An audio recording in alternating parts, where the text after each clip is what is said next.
You know, throughout this journey, we realize that God called us to be kingdom workers. And as we individually become kingdom workers, how we build together and what that looks like. And throughout this journey, we also see how Nehemiah constantly was faced with opposition and challenges and difficulty. And you know, what we see in this journey is the same in our life. The more we try to chase purpose, the more we try to chase what God's called us to be and to do, and the more we just try to journey through life, we realize life almost never goes smoothly. It almost never goes the way we planned it, right? There's always these bumps and these curveballs that we have to walk through because in our life, we're always dealing with threats and distractions to our effort. And the challenge through this is, how do I walk this walk? How do I persevere through this? How do I not allow the threats and the distractions to cause me to lose focus? And what that takes is perseverance to focus on the priority. This is what the New Testament says about this reality. In James 1:12, it's written, "Blessed is the one who perseveres under trial, because having stood the test, that person will receive the crown of life that the Lord has promised to those who love him." You know what's beautiful about this verse? This verse you should take home and memorize this week and kind of hang it somewhere, because there's purpose and there's promise right here in this verse. See, the Lord has promised great things for you, the crown of life. And Jesus said the life more abundantly. He's given you that crown for those who love him, and it comes through perseverance. You know what that perseverance is all about? That perseverance is coming to the grips with the reality of knowing who I am and what God's called me to and chasing that. And in all things, I seek his righteousness. We talked about that several weeks ago at the beginning of this message series. How in all things we seek his righteousness. And that perseverance that James is talking about is that journey of understanding our purpose in him, our role in him, and seeking him every single day. And when we do that, you see what James said? That person will be blessed. That Greek word for blessed, what we see in the New Testament, it can also be translated as happy. So in other words, when you persevere through hardships, you find joy. Joy is not found when you get rid of hardships. Joy is found when you find the ability to walk through them as you seek him through that. That's what he's saying there. And this journey is about persevering.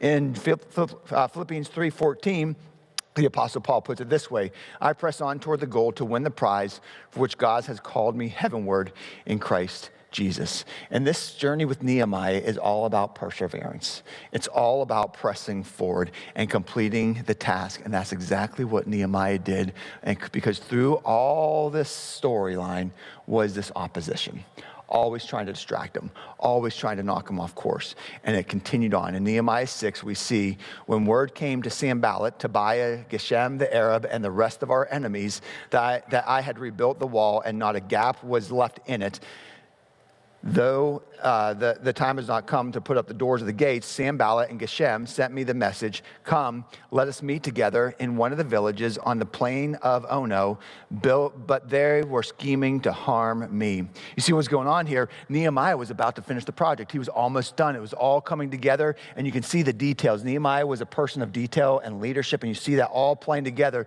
But through this journey was always the opposition. They were always there, and the opposition, like we talked about a couple weeks ago, is their anger just kept growing and growing and growing. And oh my goodness, Nehemiah was completing it. He was completing it. He was winning. He was getting the job done. And they were just getting madder and madder and madder. And so they sent this request, "Hey, let's meet." And here's the thing. You receive a request, let's go grab a coffee and let's chat about this. On the front, it seems like, what's the big deal? It's not that big of a deal, right? They're just asking for a cup of coffee and talk about things. But Nehemiah realized something. He had discernment in the situation that they were up to something. They were up to no good, and this request was not a journey towards completion. This was a distraction. And here's the hard part in our lives as we seek righteousness, as we try to find who we are in Jesus and chase him. There's always going to be distractions that look good on the forefront, but they're distractions. They are destructive parts of our path. And Nehemiah realized this was a trap. And so he responded to them, I can't come. Guys, don't you know, this is Bill Balbach's interpretation of the next verses, right? I can't come. I have this job to do, and I'm going to get this job done. And so for that reason, I'm not coming to meet with you because this is my priority. That's the hard thing in life sometimes, right? The ability to say, hey, I can't do this because I need to do this.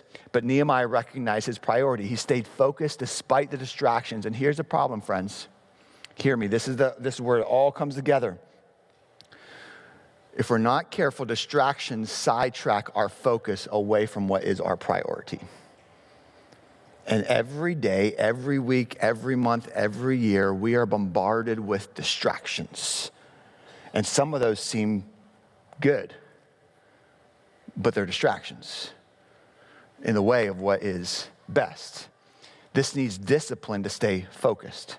Just like we talked about a couple weeks ago, we said, here's our journey, right? We have to know our part, we have to do our part, and trust God with the rest. But here's the challenge. When distractions come, it gets a wedge in that journey. We may know our part, but then the wedge comes into doing my part and trusting God, because when distractions comes, what happens is I got to take care of this. This seems really urgent. This seems very important. I have to do this, take care of this, and I can't do anything else until this gets done. But when we do that, we don't even realize we are sidestepping our trust God part and trying to do the part that He's supposed to take care of. And others are supposed to take care of. Because there's this tension that we always have. And this tension that we always have is dealing with the things that are urgent versus the thing that is important. And we always get those confused. We always get confused the urgent with the most important. And that's what Nehemiah teaches us, is not allowing the urgent to win. Not allowing the urgent to get in the way of this. This is known as, you've probably heard this phrase before, the tyranny of the urgent. You ever hear that before? This is the struggle of it. We all wrestle with this, the tyranny of the urgent. All of a sudden, this popped up on my radar, and I have to deal with this. When in reality, no, you don't. You have to stay focused on what is important. Because when threats come, when distractions come, we just feel this pressure all the time to make that distraction a priority in our day, a priority in our life, and a priority in our agenda. And that's what it does. It destroys our purpose. It destroys our what we're supposed to do, our part in what we're supposed to do. It destroys our ability to seek His righteousness. And then before you know it, because you've allowed distractions to become a priority and your life is so bombarded with dealing with all distractions, guess what happens? You have this endless journey of unfinished tasks, and you just have like no fulfillment. You ever find yourself there? It's just like, my plate's so full, but nothing ever seems to get done, and I'm never fulfilled. If you're wrestling with that, my guess is you are stuck in the rut of tyranny of the urgent.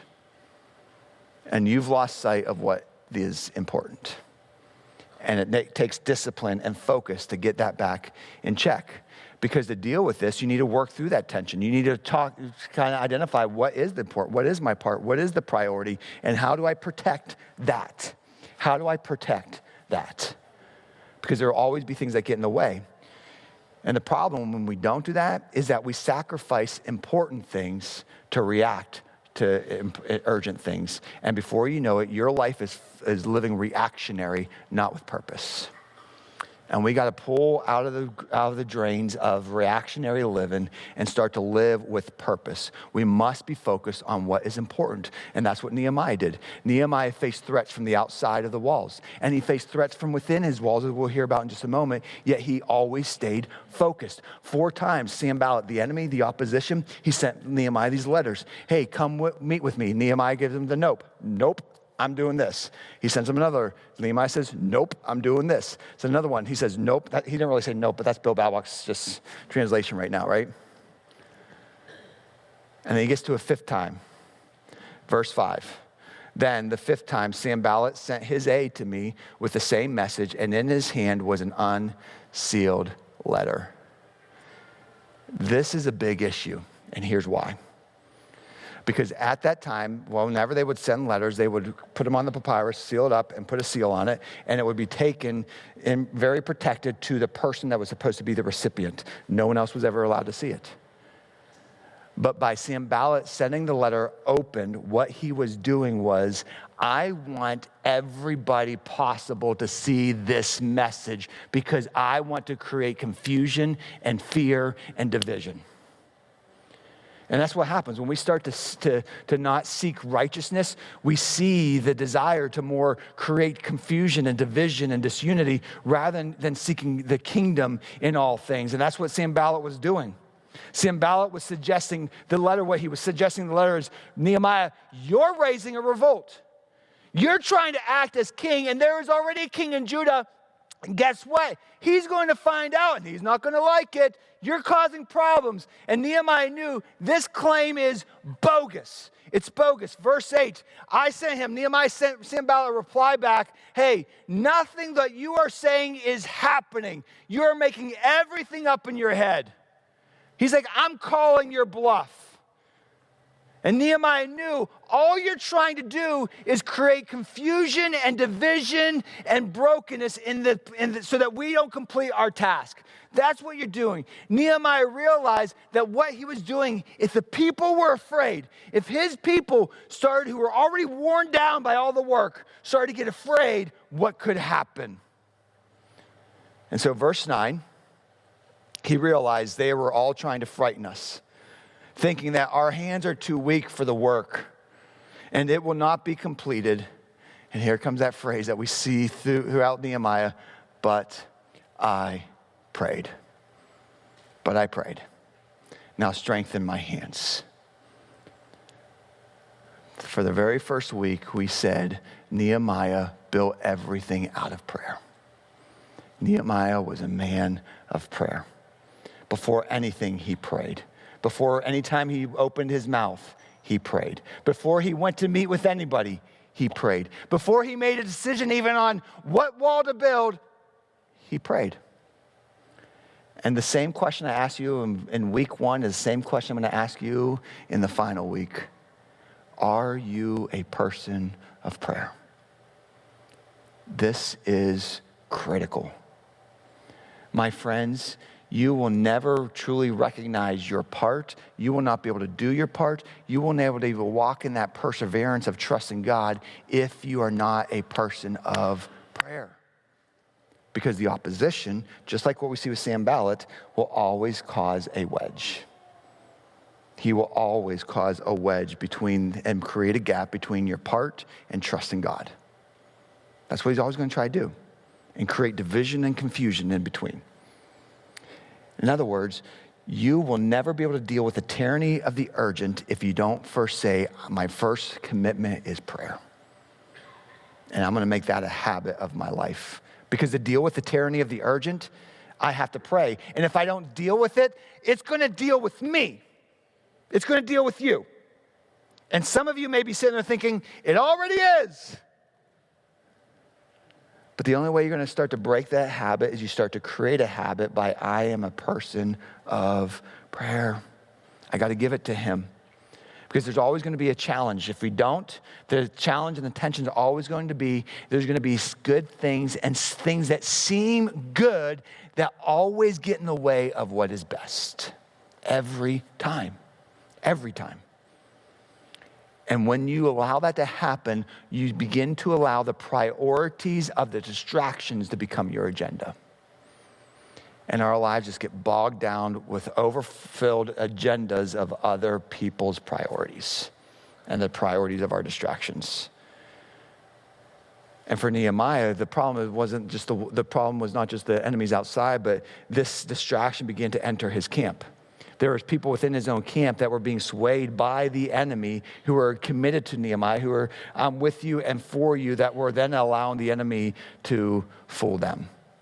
Verse 10, one day I went to the house of Shemaiah, son of Delaiah, son of Mehetabel, who was shut in his home. And he said, let us meet in the house of God, inside the temple, and let us close the temple doors because men are coming to kill you. By night, they are coming to kill you. And then verses 12 through 13, I realized that God had not sent him, but that he had prophesied against me because Tobiah and Sanballat had hired him. He had been hired to intimidate me so that I would commit a sin by doing this. And then they would give me a bad name to discredit me. You see what's going on here? Nehemiah realized that the people within those walls, it seemed good, right? It seemed good. Hey, come over to our house. We realize there's some problems. Come over and let's talk about it. And Nehemiah quickly recognized, God didn't send you.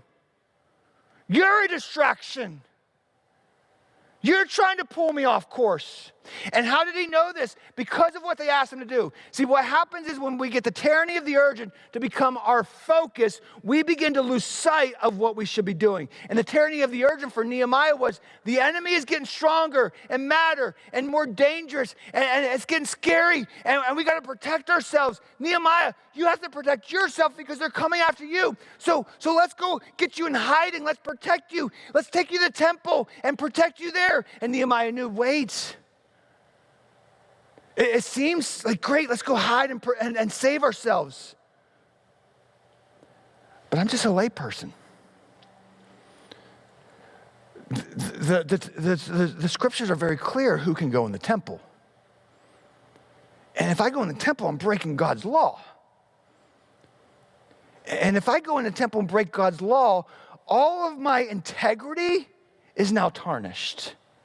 All of my ability to lead is gone. Because now all the people who've been following me will see, Nehemiah, you're not a man of God because you broke God's law just to protect yourself. You're not of God. You didn't do this. You see how Nehemiah worked through that? How he pondered and stopped and listened and processed. He realized that if he would fall prey to the tyranny of the urgent, he would have lost everything. Everything. And here were the people that he was supposed to trust. The people said, Nehemiah, I'm with you and I got your back. And now they were trying to trick and deceive him to destroy his integrity. You see, here's the hard part with this, friends.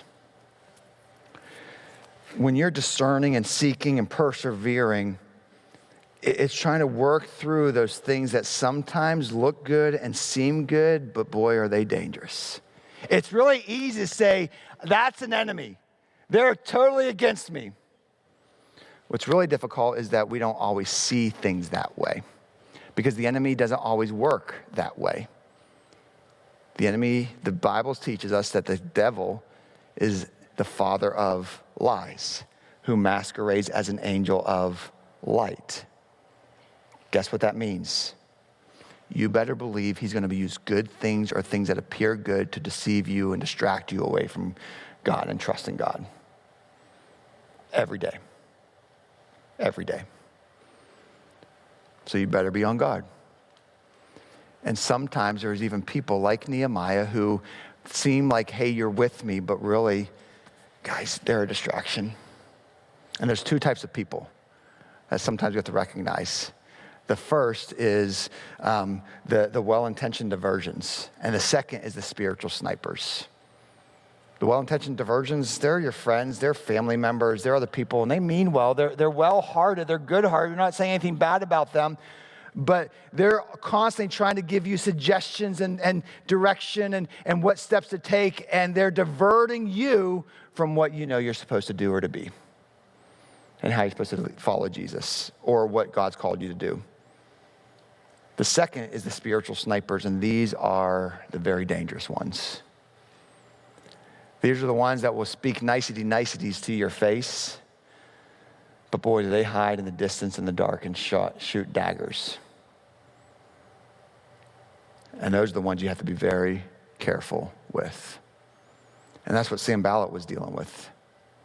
The Apostle Paul in the New Testament puts it this way when dealing with these people that seem good but really are very dangerous. Philippians 3:2, watch out for those dogs, those evildoers, those mutilators of the flesh. Be on guard because they're destructive. And we know as the more we deal with conflict or persevere, we're always going to have conflict because the enemy is always trying to destroy and deceive. And how you deal with conflict will either bring you destruction or what we see in James, what we read at the beginning, it will bring you strength and joy and happiness and the crown of life. With Nehemiah, he stayed focused on his priority. He stayed focused on his goal. He recognized that there are greater days ahead. And I cannot be overwhelmed and allow the tyranny of the urgent try to fix this moment to distract me from what is coming. Because if I lose focus on what is coming and only focus on this, I forsake all of that of what God wants to do for our people. And I can't. Because there are greater things ahead. My friends, there's even greater things ahead here at Impact. I believe as we are focused on becoming kingdom builders to build together, that God has something significant in store for us. You know, our mission here at Impact is to pursue God as we build a community of believers unified on a mission to share his hope. We are chasing his promise. We are seeking his kingdom, and we are believing that as we unify our efforts as kingdom builders, he has great things in store for us. And now as kingdom builders, it's time for us to really investigate, what's my part? How do I walk my part and trust God with the rest? How do I become a kingdom builder with my time, my talents, and my resources? What does that look like? Dwayne shared a moment ago, amazingly, all that God has been doing with us here in the past year in 2024. How we've launched 2 missional businesses this past year with the Impact School of the Arts and the Little Flyers Clubhouse. The great things that God is doing in the young adults program. How God is moving with our digital space and using that as opportunities to reach out with more people. How we're seeing new people coming every single week. But here's the kicker. Here's the exciting stuff with all the stuff we've been seeing. This past year, we've seen 46 people commit to Jesus and be baptized. That's 90 people in 2 years. And we believe that God's calling us to be a place where we make disciples who make disciples. And that journey happens in our growth groups. And coming into the past year, we believe that, we have to make an effort to get more people plugged in to experience this journey of God's goodness, of experience his hope and living out his hope. And this year, we've seen more and more people join growth groups. And we're at our highest participation number that we've seen in the past couple of years. We have over 200 people now participating in a growth group. God is moving. And guess what? He's not done yet. He's not done yet. You know, when Jesus was talking to the disciples in the Gospels, he said, there will be even greater things ahead for those who live for me and walk with me. And I believe that. And we have great dreams ahead of us. Here are just some of the dreams that we believe that God is calling us towards in 2025. Dreams that we believe will only be possible if we unite, if we build together as kingdom workers. If we all take the time to know our part and do our part and trust God with the rest, we will see God move in significant ways. You know, one thing is we really believe strongly that God has called us to be hope to the younger generation for Jesus, to within the younger generation, to raise up people who know the Bible, who love Jesus, and who commit their lives to living for him and walking with him. And the way to connect with them is through our digital influence. And so we want to increase our digital influence with more podcasts, more video content, and more opportunities to reach out to our community and the next generation to raise them up. We want to develop intentional missional communities. We want to be a place where we recognize, you know what? Right here in the airport area, we are surrounded by all these different townships. And with all these different townships are people who are broken and hurting and searching for hope. And I believe, friends, we believe that the hope is Jesus. And so there are neighbors that are searching for hope. And who will share that hope with them? Who will be the people, the kingdom workers that say, I want to be hope in their life as I share the story of Jesus and what Jesus has done in my life with them. And we want to raise up missional community leaders who will recognize and take on that call. who will become more intentional with their neighbors to build relationships and friendships, to share their story and eventually connect them with the reality of Jesus in their life. We also believe, boy, we do a great job at taking over Sunday, but my friends, we're losing Monday to Friday, and now's the time, church, now's the time that the church takes back Monday to Friday. Now's the time that we start to realize that God is on the move, not just Sunday, but every day of the week. Now is the time that we begin to believe that God is bigger than any giant we face throughout the week. He has knocked down giants before, and he's going to do it again. And my friends, I believe we have people here within our congregation that can transform the world when they begin to realize when they go to work, they're not just going to work for that paycheck, they're going to work for the kingdom. And what would happen if we begin to live as kingdom workers Monday to Friday wherever we work? Friends, I know for many of you how hard it is to live for Christ in this world. But when we unite together, God is bigger and nothing can stand against him. My friends, we want to raise up a generation of people who will begin to see their workplace as the mission field. That they will begin to see when I can live for Jesus, I can transform the culture for Christ. We want to be a church that raises up faith-driven entrepreneurs. Within this church, there are some amazing thinkers. There are some amazing people with business minds and desires to start up businesses. What if we developed a network? What if we raised up those entrepreneurs that weren't just starting businesses, that were starting businesses with a kingdom approach? That's our desire. That's our mission. That's what we believe God has called us to do, is to develop a network that raises faith-driven entrepreneurs that will begin to start businesses all around our neighborhoods and our community that aren't just there to start a business, but become another place within our community that when people walk in there, they hear the hope of Jesus. They hear the reality of the good news of Jesus, and we transform our neighborhoods. You know what else? Holy cow, guys, we've been in this place for 8 years. 8 years. And in those 8 years, we have seen thousands and thousands of people come to this place. Many people are now a part of Impact because of those efforts with the landing. We've seen thousands of people come with our free play. Thousands of people come with our sports groups that meet here. We've seen thousands of people come here for business meetings. You know, just 2 months ago, we had FedEx back here for a town hall right in this room. We had about 500 FedEx employees that were here for a business meeting. You know what's really awesome about that? Is we get to connect with all of them. And how many conversations we had with people on that day that were searching for hope. God is moving. You know what's beautiful is that we've been doing all this stuff in just 50,000 square feet of our 82,000 square feet building. Beyond these walls are even more opportunities that are waiting for us. Beyond these walls are more opportunities for us to find ways to engage the community for Christ. Beyond the walls are another opportunities where we can provide opportunities not just to engage people, but to raise more resources that helps us to fund the mission. Beyond these walls are opportunities.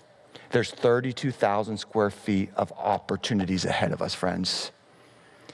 I don't know what that all looks like, but I know God's about to do something big. But it's only going to happen when we come together as kingdom workers, as kingdom builders, with our time, our talent, and our resources, and God will do amazing things. Friends, are you ready for 2025? Are you ready for what God is about to do? He's on the move. You can check out the annual report online at impactpittsburgh.com. Stop by the cafe after the service, and our elders are there. They would love to answer any questions you have or just talk about how you can get connected more with Impact. God is moving. But let's just pray right now as God goes before us. Father in heaven, I thank you because you are such a good God, and I praise you for your goodness and your love. Lord, in this moment, may we just draw closer to you. Help us as kingdom workers, not just to say yes to that role, but to be really honest with what is our part, to know our part, to do our part, and trust you with everything else.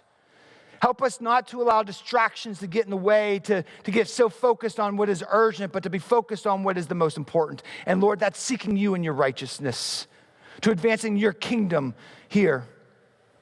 Lord, help us to be faithful And as we are faithful, help us to experience the power of your faithfulness. It's in your name we pray. Amen.